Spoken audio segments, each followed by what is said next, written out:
Good afternoon, everyone, and thank you for being here. Again, I'm sorry that we're starting a little late. It's completely my fault.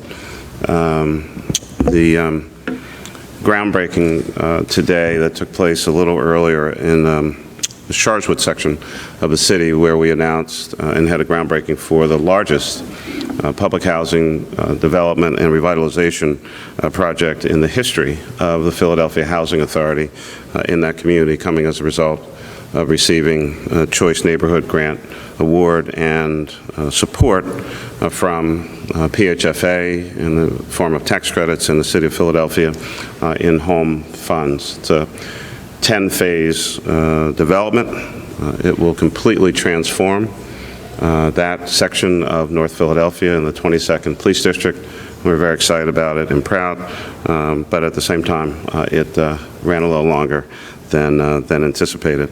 But you're here today, and I appreciate it. I'm joined by a number of folks. A couple of us will make some announcements with regard to the World Meeting of Families and the visit to Philadelphia by Pope Francis. As I mentioned, I think it was last week, I'm joined by, first and foremost, the Pope Five, Everett Gillison, our Deputy Mayor for Public Safety and Chief of Staff, City Representative and Director of Communications, Desiree Peter Kimbell, Director of Special Events in the Managing Director's Office, Giselle Jones, Director of the Office of Emergency Management, Sam Phillips, and, of course, representing the Police Department, Chief Inspector Joe Sullivan. Also, our partners in this work, Donna Crilly-Farrell, the World Meeting of Families, Philadelphia, the Archdiocese of Philadelphia, and certainly want to thank again our state and federal partners. This is our fifth briefing ahead of the momentous World Meeting of Families and visit by Pope Francis in late September. We're now 5 weeks and a couple days from the arrival of His Holiness Pope Francis. After last week's detailed announcement with and in partnership with the United States Secret Service, and again I want to thank Special Agent in Charge Dave Beach and his team, we're now in a much better position to discuss issues related to, of course, the security perimeters, as well as secure vehicle perimeter and other materials and information that we've shared before. At this point, certainly with this significant additional information out in the public, I feel that the city, not just the city government, but our citizens and businesses and residents and many, many others are getting completely geared up and switched into a full planning mode. Businesses are calling the Papal Business Resource Center.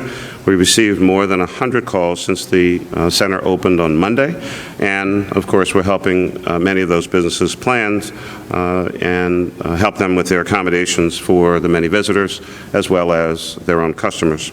The vast majority, about 80% of the questions that have come in to the Business Resource Center have been answered right away.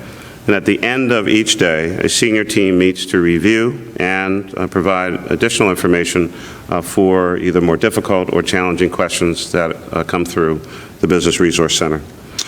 And now that we have more of the details confirmed for today's papal visit update, I want to focus on the impact of this momentous event on the residents of our great city, especially those who live in and around Center City, and certainly those who live even closer to the Ben Franklin Parkway. First and foremost, we host many big events in Center City year-round, from the Mummers Parade to the 4th of July to the Philadelphia Marathon and, of course, the Thanksgiving Day Parade. Our city is experienced at planning for special events that can sometimes interrupt daily life. In the same way, residents who live near these areas where the big events occur, and whether it's in Fairmount or in Old City neighborhoods or along Broad Street for parades and, of course, the great Broad Street Run, they already know how to plan for these events that they know will interrupt their daily lives. They move their cars off of Broad Street, and we thank all the great folks in South Philly for that. They pick up their supplies or other needs a few days in advance, and a host of other actions that people can take depending on their own personal situations. That said, there are, of course, some pretty key differences between the World Meeting of Families and the Papal Visit weekend and virtually any other event that takes place in our city, even those that I just mentioned. We're expecting, of course, more attendees than the city has ever welcomed in recent history, and this is an NSSE, National Special Security event. And I might make mention this is actually the first NSSE event in the city's history, which means, of course, that there's extra security provided by our partners at the Secret Service. But we have worked hard to minimize the impact felt by our great residents. Less than 7% of the city's entire population lives within the traffic box. Again, you know that as the green line box, which covers just under 4 square miles of our city and less than 1 square mile out in West Philadelphia. What we have said is that if you live within the traffic box, you will be able to drive your car inside the box, or you can leave, but we've also said you would not be able to bring your car back in. But quite honestly, given the volume of pedestrians in the area, in and on the streets of our city at that time, we really don't recommend a lot of driving. So if you do opt to use your bike or to walk to various places in the neighborhood, which we do recommend, there are plenty of options in this area with more than 330 places to get groceries and food inside the traffic box. We'll also be posting maps on the city's website to show the locations of many of these amenities, including, of course, hospitals and houses of worship, as well as a map that shows the approximate walking distances from outside of the traffic box into Center City. We've created these resources to give residents an idea of what they can expect and, more importantly, help everyone to make the most of what will be an exciting and historic weekend in the city of Philadelphia, our region, and the Commonwealth of Pennsylvania. Yet another resource for residents will be the Papal Visit Playbook. The World Meeting of Families, of course, our partner with the city and the Commonwealth of Pennsylvania, has created a comprehensive guide for residents across the region to assist in their planning for the Papal Visit weekend. This guide will be available on Monday, August 24th, beginning at noon at www.worldmeeting2015.org/Papal Playbook. One more time, www.worldmeeting2015.org/Papal Playbook. The Playbook will provide residents with a broad overview of information related to the World Meeting of Families Congress, which is happening, of course, in the few days ahead of the Papal Visit on the weekend, and the Papal Visit itself. Donna Farrell will come to the podium in just a moment to give more detail about the components of the playbook and the type of information that will be available. Last week, we also discussed, of course, for the first time, the secure perimeter, that is the red zoned area, and the secure vehicle perimeter, and that is outlined in the black lines. Both will be constructed and maintained by the United States Secret Service. During the time that the Secret Service is erecting the necessary barriers, that means somewhere around 10 o'clock p.m. on Thursday night, SEPTA will be running regional rail lines on a weekend schedule with all stations active except Suburban Station at 16th and JFK. They'll be running subways as normal with all stations active except 15th Street and City Hall stations, and running all West Philadelphia trolley lines at normal at all stations, with all stations active except 15th Street. The above applies from 10 p.m. Thursday evening through the end of Friday. The special papal passes are not required on the regional rail trains during this period. Now, on Saturday and Sunday, SEPTA will be reverting to their previously published express and limited stop service on regional, subway, and city subsurface lines.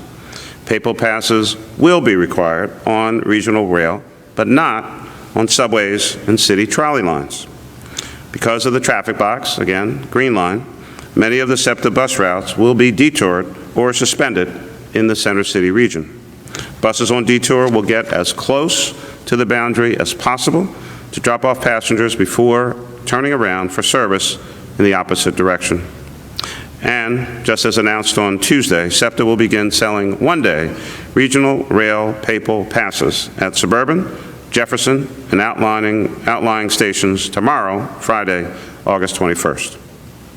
Groups and organizations interested in bulk sales can email SEPTA at papalbulkpasses@septa.org.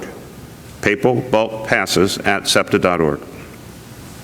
This is good news for residents who use the regional rail to get to their jobs or other appointments on the weekend, and groups that are looking for a simple, direct way to get downtown to participate in the Papal events.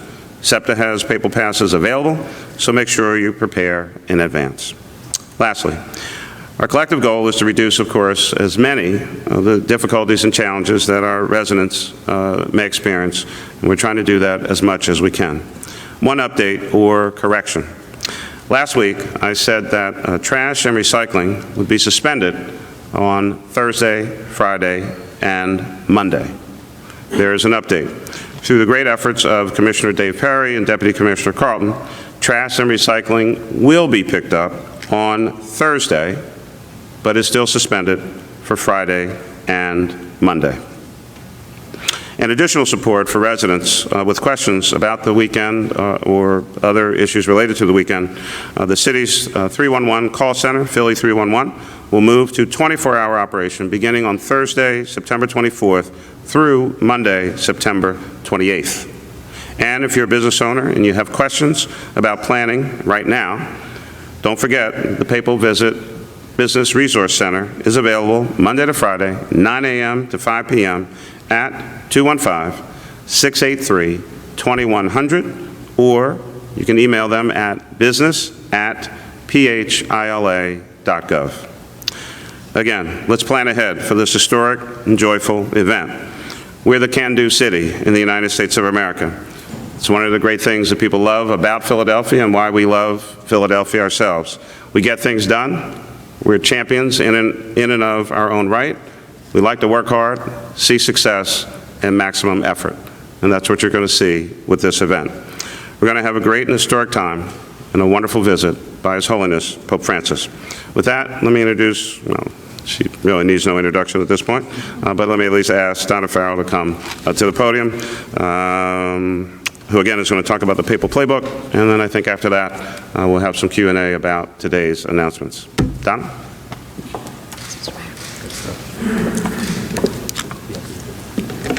Good afternoon. Thank you very much, Mr. Mayor, for your always kind introduction. I am delighted to be here today to share with you some of the details around the Papal Visit Playbook. Our team has been working on this for many weeks and will continue to work on it because it's a living document that's going to continue to be updated.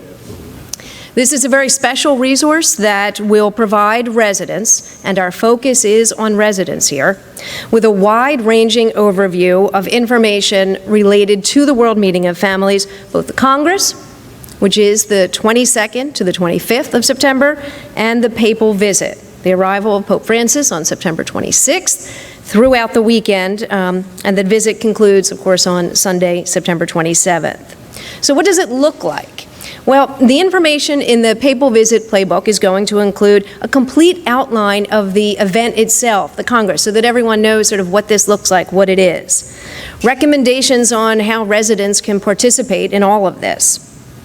The transportation options, the details that Mayor Nutter just shared, and they will continue to evolve. Special events available and open to residents in advance of Pope Francis' arrival. Emergency notification information, city service information, and many additional resources to support residents. There's even pet care information recommendations. Our goal at the World Meeting of Families with our incredible partners in the City of Philadelphia and the Commonwealth of Pennsylvania, our goal is to offer a central access point, one place to go for the distribution of vetted and correct information. As the Mayor has pointed out repeatedly, it's so important that the information that's out there be accurate. We want one place for people to go to get accurate, complete information related to the World Meeting of Families and the visit of Pope Francis. That's our goal. It's important to say today to the residents, for us, it's important to say today to the residents, we hear you. We recognize there are questions, and with the Papal Visit Playbook, we have aimed to develop and deliver an online hub, which could easily be updated quickly with information that we receive so that everyone can plan appropriately. The Papal Visit Playbook is our joint commitment, World Meeting of Families, City of Philadelphia, and Commonwealth of Pennsylvania, to residents to be as responsive as possible to the many questions that we receive daily. And I'm really happy to share, and very grateful to share, the fact that the Philadelphia Inquirer and the Philadelphia Daily News will be publishing the Papal Visit Playbook, making it available approximately 10 to 14 days before the visit of Pope Francis. So we're very, very grateful to be able to share that today. Will all of the questions that everyone has be answered by the Papal Visit Playbook when it launches on Monday? No. But we're all working quickly. Sometimes I feel like the teams are working around the clock to address as many questions as possible. And we want to know what the questions are. So we want to hear what people are thinking and what they need to know. And I should note that the Papal Visit Playbook is not focused only on the logistical elements. Are those addressed? Absolutely. Those are critical. But we want you, our residents, to know and to be part of the experience. What sometimes gets lost, or could be lost, in all of the discussions of logistics and security is all that people can do to be part of this during that week of the World Meeting of Families. Some of the things that are happening, the Vatican Splendors at the Franklin Institute, what an incredible exhibit that is going to be, that is going to open on September 19th and continue for several weeks and months. The World Meeting of Families Film Festival, curated by Sharon Pinkinson and her awesome team at the Greater Philadelphia Film Office. The Visit Philadelphia's New Americans Tour in multiple languages. And the Verbum Domini exhibit. That's going to showcase rare biblical artifacts from around the world at the Pennsylvania Convention Center. And it's important to note, you don't have to be a Congress attendee. It's free and anyone can attend, and it's going to be spectacular. Those are just some of the special exhibits open in the days leading up to the papal visit. And there are numerous others that will be detailed in the Papal Playbook and also on the Go Philadelphia app. I would also remind people that you can download that app as well. So we want residents to be prepared for the changes that will affect the city between September 25th and the 27th. And we also want residents to take advantage of how incredible our city is today and will be that week, not just our visitors from across the U.S. and around the world. The Papal Visit Playbook will continue to be updated as we move ever closer to Pope Francis' arrival. We hope it will be a valuable go-to resource, and we encourage residents to sign up for the Playbook in advance of Monday's launch so that you don't miss a thing. As the mayor said, you go to worldmeeting2015.org. It's /Papal Playbook. You can sign up there. And of course, you can access it beginning on Monday, the 24th, this coming Monday, at 12 noon. This morning, as I was driving into Center City to the office on the Schuylkill, I came around a curve.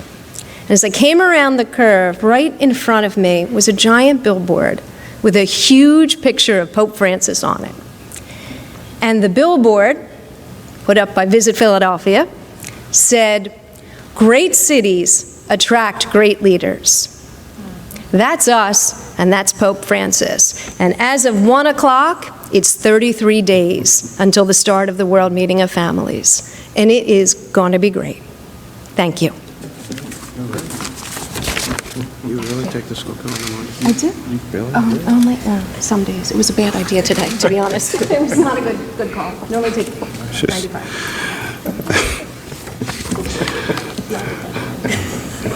Down to being the only person to actually admit that they're on the Schuylkill in the morning. Let me give just a little more information on, because I went through it pretty quickly, with regard to the residential and residential trash pickup. And then after that, we'd be glad to try to answer any questions that you might have. As I mentioned, trash and recycling collections will be suspended or canceled on Friday, September 25th, and Monday, September 28th.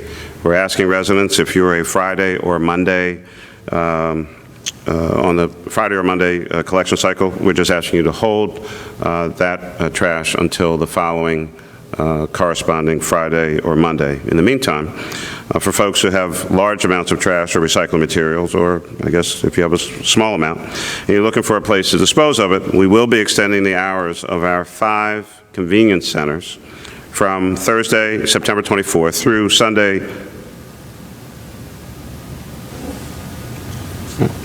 Sunday, October 4th. Our convenience centers will be open every day from 8 a.m. to 8 p.m. We're also going to relax our rules concerning the volume of materials that can be dropped off. During this particular time frame, each vehicle will be allowed to dispose of up to 24 bags of trash and unlimited amounts of recycling. That is a lot of trash. If you have 24 bags of trash, we probably need to talk to you about some things. Anyway, our 5 convenience centers are located in West Philadelphia at 5100 Grays Avenue, in Strawberry Mansion at 2601 West Glenwood Avenue, in Southwest Philly at 3033 South 63rd Street, in Northwest Philadelphia at Domino and Umbria, and in the Northeast at State Road and Ashburner. Lastly, at any time, there is no excuse for short dumping residential or any other kind of trash at any time or in any place, but especially during this event in Philadelphia as we're on the world stage. But again, event. No one should ever engage in short dumping here in our city. Do not place household trash on empty lots, street corners, or in, around, or near litter baskets or big belly trash compactors if they are already full. Again, we're asking for the public's cooperation, which we always get, to hold your trash and recycling until your next scheduled collection day, or, of course, you can bring it to one of our resource centers. For more information concerning trash schedules and sanitation services, please visit the Streets Department website at philadelphiastreets.com. With that, I'll be glad to try to answer any questions about today's series of announcements. Yes.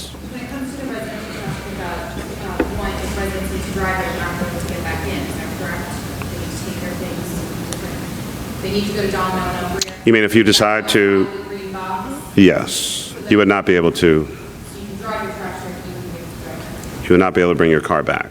But again, in many instances, a lot of folks will just hold it for the week. What about restaurants that are, especially ones that are going to be in the zone servicing all these people that don't have Right. We're working with the restaurant and hospitality community specifically to deal with commercial trash pickup. Today's announcement was about residential trash pickup. There was talk on some limited travel, you said limited travel taxis maybe within the black zone. You talked about that earlier. Never in the black zone. The black zone, I'll give it to you. So again, there are no vehicles in the black zone area. That is referred to as the secure vehicle perimeter. There are no vehicles in that area, and certainly, of course, none in the red. What I said last week is that taxis will be allowed in the traffic box until 2 a.m. on Saturday morning. This is, again, to address folks who are coming from wherever they're coming from, flight on time, flight delayed, whatever the case may be, trying to get folks as close at or as close to their hotel, depending on where their hotel is, in proximity to the secure vehicle perimeter or the secure perimeter. If your hotel is outside of those two areas, then more than likely your taxi should be able to take you right up to the door. On Monday morning, if my memory serves me correctly, I believe starting at about 3 a.m., so event over, folks trying to leave, we will allow taxis into the traffic box at 3 a.m. so that folks who are trying to leave can get a taxi and get Airport, 30th Street Station, wherever else it is that they're trying to go. That's the taxi situation at the moment. In the traffic box until 2 a.m. on Saturday morning, and back, they can come back in Monday morning at 3 a.m. to help people get where they're trying to get to. Nothing in between at the moment. Yes?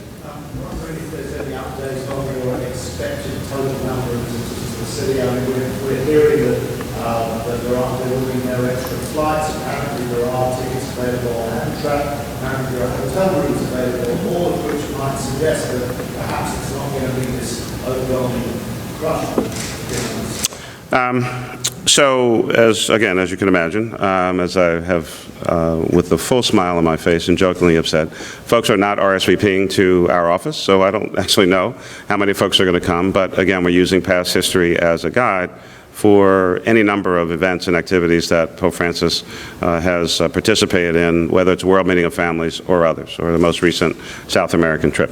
I think with regard to hotel rooms, as best I can tell, a bunch of rooms did free up from a variety of hotels who may have been holding rooms, anticipating various groups, but I also think, I know from reports that they've also lowered some of the prices on some of the rooms, which I would think, just from a pure business supply and demand standpoint, will probably encourage more folks to secure rooms. We're 30-plus days out. People are still trying to figure out what they're doing. I think there'll be a lot of people here, and we have to plan and anticipate that there will be a lot of people here. This is the kind of event I would much rather be over-prepared than under-prepared. If you're under-prepared, there's not much you can do if 1 million people suddenly show up and you're not ready for them. Yes, and then I'll come back. What are some of the main concerns that your office has heard about, specifically from residents over the past few weeks? I think it's many of the things that we're talking about here today, whether it's trash pickup, how do I get to wherever I'm getting to. I think last week's announcement really helps folks. Virtually every every information that we have and that we've made a decision on is out, or you can figure it out from looking at the maps. But I think it's just the general, how do I get from point A to point B and back? If I go out, can I come back? Can I drive within? I think many were just concerned about the driving within the traffic box, because I think of, again, bad or erroneous information before suggesting that the entire center city was going to be, kind of a no-travel zone. That created its own level of concern. That, of course, is not true. It's a much more limited kind of area, and if you want to travel around within the traffic box, you can do that. But common sense will suggest that if the streets are full of people, even though you're allowed to drive on those streets, those kinds of conflicts is what we're really trying to reduce. Again, many of the things that we've talked about really have virtually nothing to do with security for Pope Francis, and everything to do with security for citizens or preventing motorist pedestrian conflicts. But it's, trash pickup, can I move around, where can I go, what's going to be open and available, all of those kinds of things are the basic kind of residential concerns. Yes? Along that line, what are some of the concerns or questions that you fielded from businesses that you've been able to answer? And has anybody expressed any concern that you feel that they may be not being treated fairly depending upon where their restaurant or where their business is located? Not that I'm aware of. I mean, obviously, I have not talked to all 100 folks, but I certainly talk to people in the business community. I don't know that anyone is expressing any feeling of unfair treatment. I mean, they know where their business is. They know its proximity, for instance, to the Ben Franklin Parkway. But again, we do a fair amount of events on the Ben Franklin Parkway. Our business people are really experienced in terms of dealing with some of those challenges. I think for most, they're pleased that we have this resource center available. As I indicated, 80% of the questions were answered right in the moment, and the tougher ones. I mean, again, if your business is traditionally open on the weekends in the first place, and you're in the secure perimeter or the secure vehicle perimeter, obviously it's a little more challenging than if you're not. We're working with them, working with those individual businesses on their particular and unique circumstances to make it try to have this as least disruptive as possible. Former Governor Ed Rendell, I don't know if you heard, said the amount of security boggled his mind. He said you were doing a great job. He blamed the Secret Service. He mentioned that you had begun to push back. Is that true, and where is that pushback been? On what issues? Well, I guess a couple of things. I have not had a conversation with Governor Rendell about any of the security matters, and as best I know, I don't think that he's had a briefing. on any of these issues. I appreciate his gracious praise for me. At the same time, this, as I mentioned earlier, this is the first NSSE event in the history of the city of Philadelphia.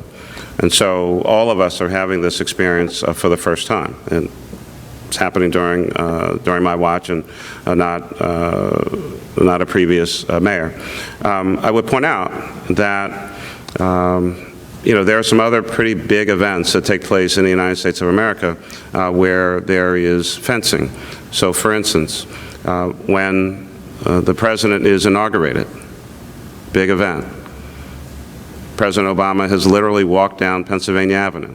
You will notice, actually, a double row of fencing to make sure the president is safe and secure. That's in the United States of America and takes place on a regular basis. So I think the governor may be referring to some previous reports that, were slightly erroneous, or some of the information that, came out last week from other parts of the region.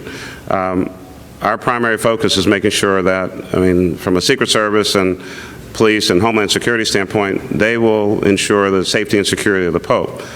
These issues are really about safety and security of the public and their ability to get around. But I think if anyone thinks that, suddenly somehow they're going to be able to just, kind of walk up and give Pope Francis a high five, that's probably not going to happen.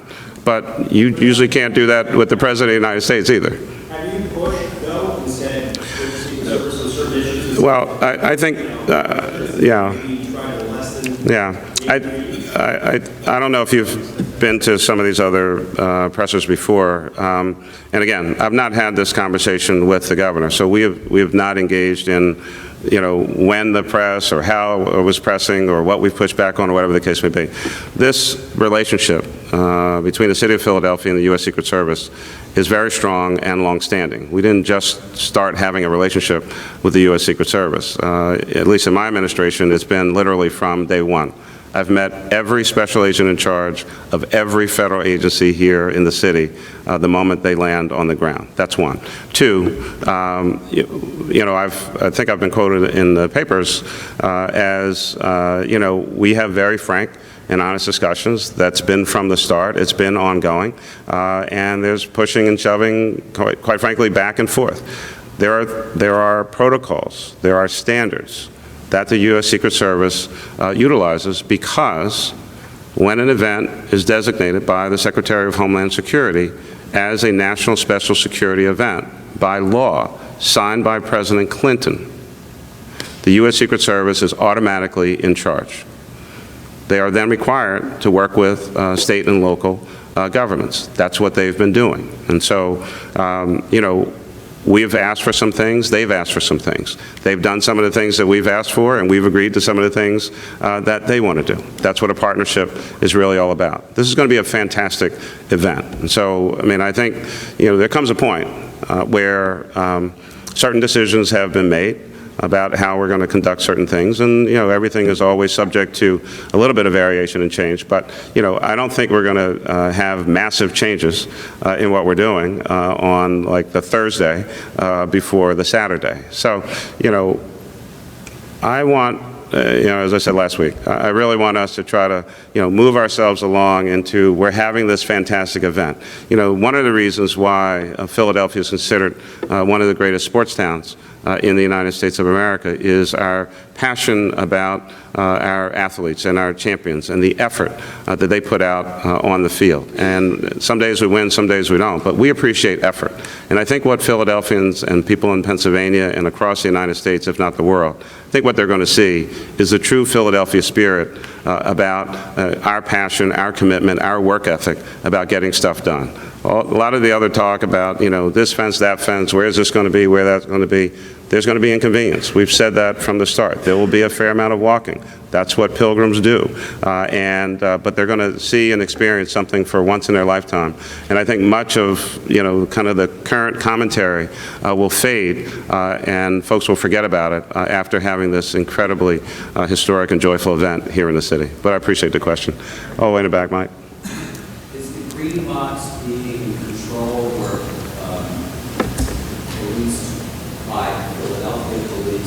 you have the manpower to watch literally every single street that cars may be going down? Yes and yes.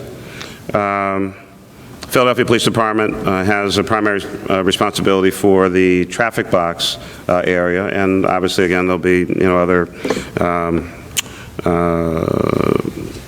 infrastructure in place to prevent vehicles from coming back in the box if someone has left, or maybe they weren't in there at all, and just prevent that kind of access. We are utilizing a significant amount of officers, and at the same time, as I've said before, we still have a city to run and a city to protect. And so the citizens of Philadelphia will be safe and secure whether you're in the green, whether you're in the traffic box or not. If you're in other areas of the city, the Philadelphia Police Department and the Fire Department and every other agency and department will be providing service. And so I think I answered both parts. It was... Will you have an officer at each street, and if not, what's to prevent someone from just getting out and moving barricade? Well, I mean, as you can imagine, I'm not going to give a full security plan of the Philadelphia Police Department in a press conference. What I mentioned was there'll be officers and there are infrastructure elements that, for most normal, rational, sane people, would discourage them from trying to bring their vehicle into a certain area if it's blocked. Many of the things that will be out there are not generally movable by humans on their own. John, I'll come back to you. Has there been any discussion about terminating or suspending the operation of oil trains going through the city? Obviously, one of those lines goes very close to the parkway, and clearly there's a certain amount of concern about the safety of those, given the huge numbers of people that's happening. Yeah, we're working with the various railroads and railroad partners on that particular issue. Meaning we're working with them on the issue. We're sensitive to the issue. We understand the question. We're working with them on that issue. Yes? You mentioned in your briefing a couple of weeks ago that your office has been contacted by pregnant women. We've been contacted by women asking, how do I get from New Jersey to, say, Pennsylvania Hospital or Pop? Is there some sort of guard that stands at the green zone and makes sure it's fair labor? How do they get across? You say you're working on it, and we keep hearing from the network.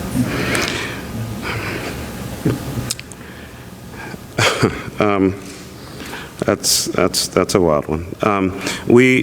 So I'm going to announce we are not going to have special individuals checking to see whether a woman is pregnant under any set of circumstances. That probably violates some about 13 privacy laws. We, as I've mentioned and you've referenced previous announcements. So, in any other normal situation, pregnant women work with their respective doctor and/or hospital where they plan to deliver for what is usually a pretty good estimate, but sometimes children have a way of making their own decision about when they're ready to kind of pop out into the world. And so in that situation, I think just about every woman who's been pregnant makes contingency plans for prospect of early delivery or, God forbid, something else gets a little more complicated. The hospitals and the doctors at the various hospitals, of course, know who their pregnant patients are. They're working very closely with them on those kinds of contingency plans because they always have contingency plans, and we are working with them to make sure that anyone who is anticipating having a delivery over the course of that weekend will in fact be able to get to the hospital or other arrangements as necessary. And so I think first and foremost, any of the women who may be calling you, I think the first order of business is check with your hospital, check with your doctor, see what their protocols are, similar to anyone who has to deliver at a time of, extreme weather event, hurricane, extreme snowfall, ice storms, et cetera, et cetera. These are, of course, unplanned events while you're trying to deal with pregnancy situations. So there are plans in place. We're working with the hospitals. They're working with their patients. And our job is to make sure as efficiently and as safely as possible, wherever you might be coming from, to go to one of our great hospitals, that you're able to get there and deliver your child. Julia? On the number of EDA taxis, and sort of in the same vein, is there any talk of shuttles within that traffic box for elderly? So the update on, you're talking about the ADA taxis? Yeah, the update on that is that there are now 27.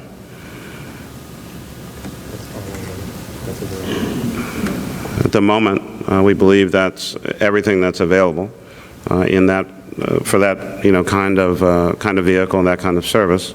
I think I mentioned last week or the week before, maybe it was last week.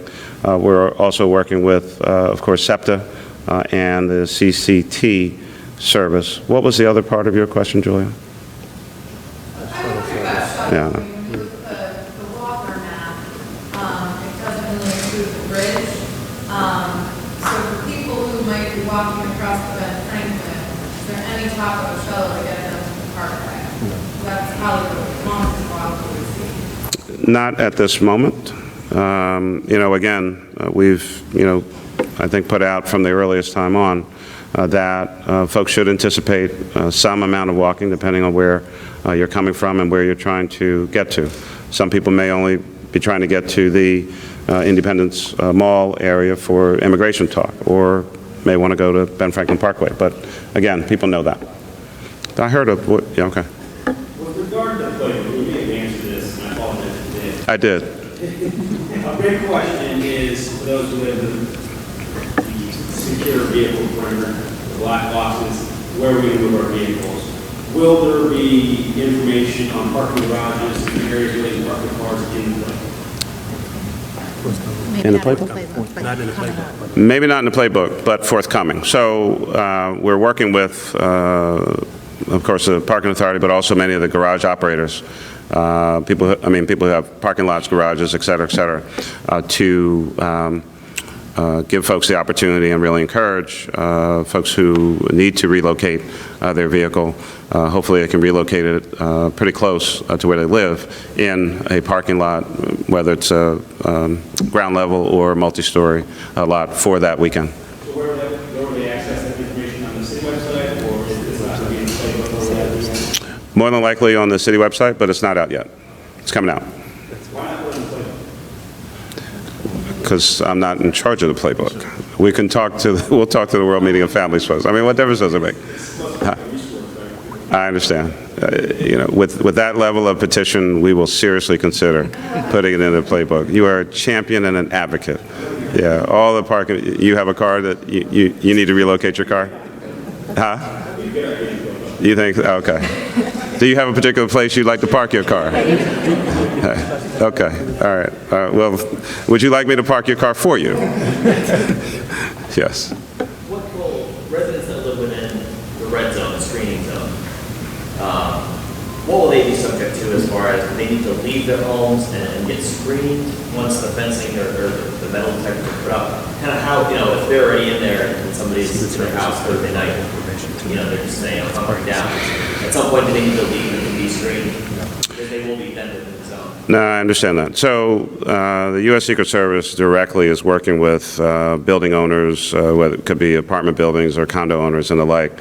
Those residents will know exactly what they need to do or what, if any, actions they may need to take. But that's a U.S. Secret Service issue. Last question? Okay.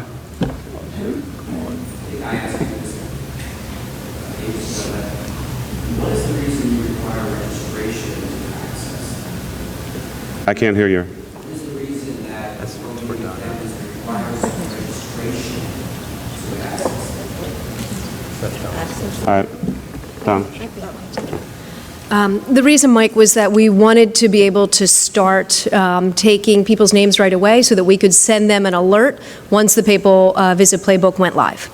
That was the main reason. And if somebody prefers not to divulge their information, They could leave their email address, and as of Monday, it'll be posted on the website so that you won't have to register. it's on the website, you can get it. Right, right. The registration is on. It was more for an alert so that you could know when it was live. Yeah. The mayor said before RSVPs, and then they are the No, they're not. No, they're not.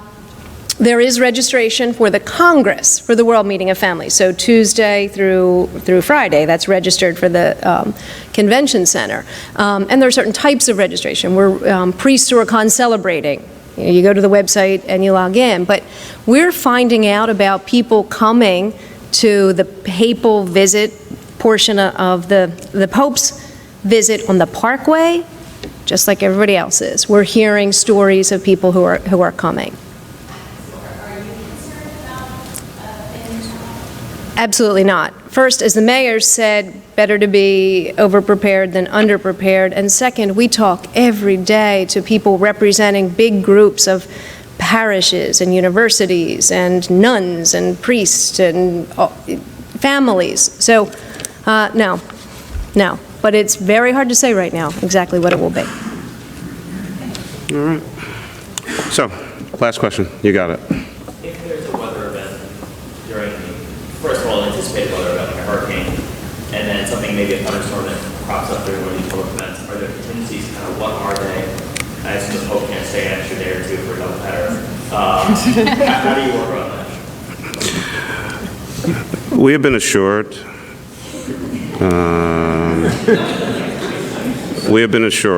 by Pope Francis that the anticipated weather that weekend is somewhere between 75 and 85. Winds will be from the northwest at 3 miles an hour, and pretty much no clouds in the sky.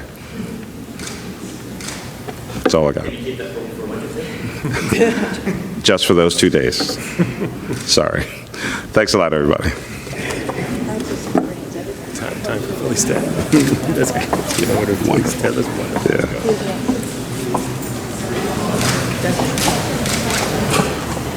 Okay. Yeah.